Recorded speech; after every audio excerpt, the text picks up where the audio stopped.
In today's video, I'm going to be breaking down all of the numbers of my Airbnb property, and make sure you stay until the end because I'll be sharing exactly how much I expect to make in the first year alone.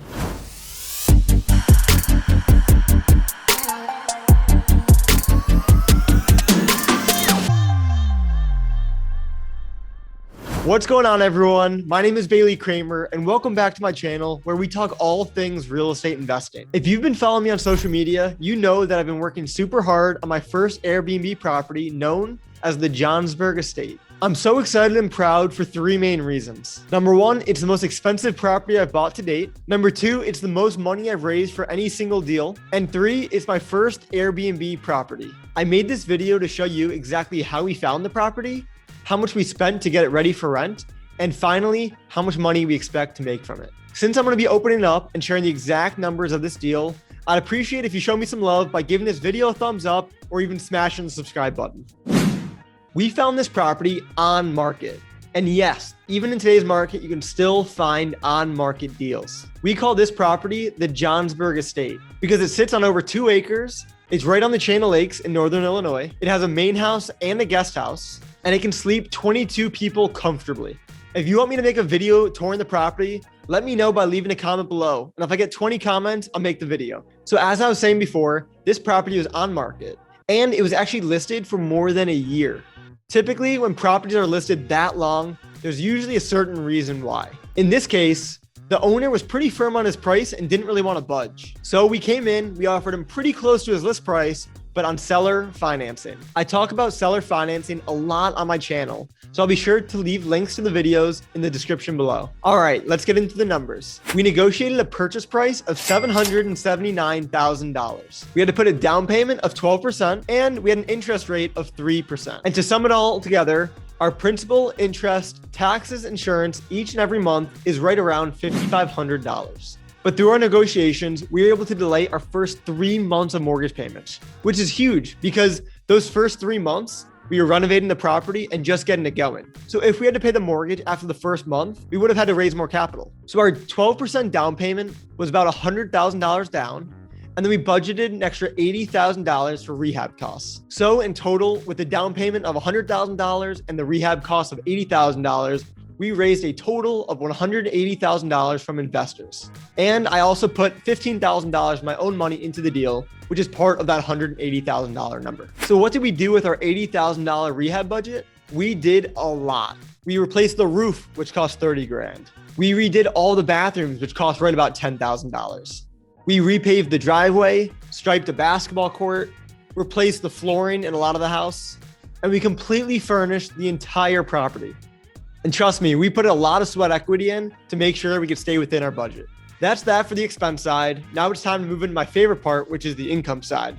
This property is seasonal since it is located in Northern Illinois. Its main attraction is the chain of lakes, which is most heavily used in the summer months. So we estimated that we could charge $1,000 a night for the days in June, July, and August. And we underwrote that we'd be able to charge $600 per night in the months between September and May.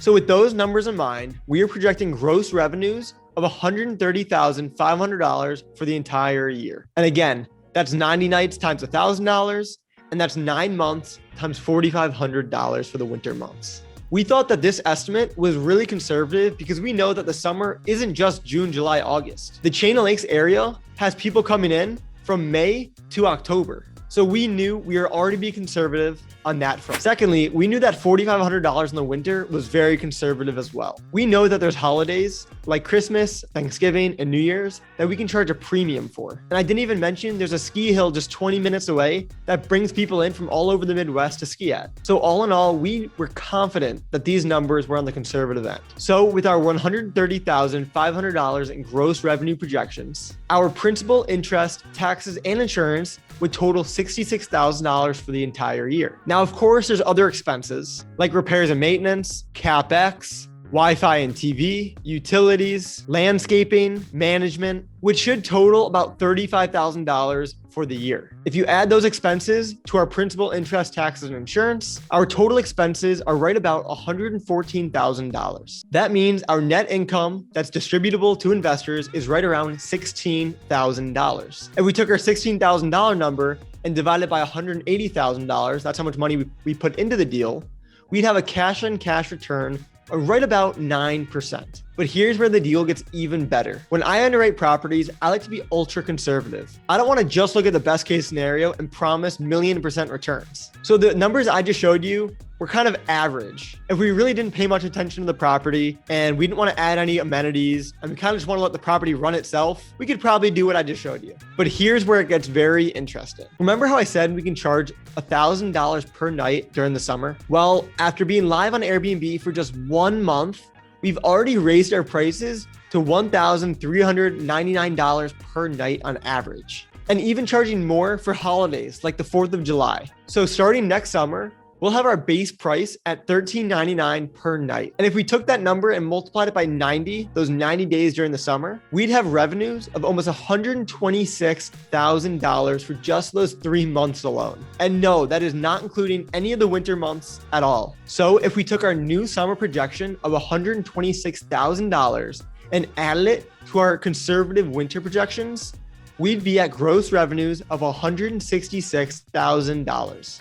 And our expenses would be pretty much the same at $114,000 per year, leaving us with net income of more than $52,000. At a profit of $52,000, our investors would achieve a 30% cash-on-cash return in just 1 single year. And we calculate that by taking the net income and dividing it by the total cash invested into the deal. So now here's my take from the deal. Since I'm actively managing the property, we charge a 10% management fee. So 10% of $166,000 in revenue would be $16,000. Since I have a partner, we split that in half. So I get $8,000. Plus, I get an additional 10% of the profits as my share of the equity, which would be around $5,000. So if all goes according to plan, I'll earn $8,000 on the management side of the deal, and I'll earn an additional $5,000 from distributions. If we take the $13,000 divided by the $15,000 I invested, I would achieve an 86% cash-on-cash return in just 1 single year.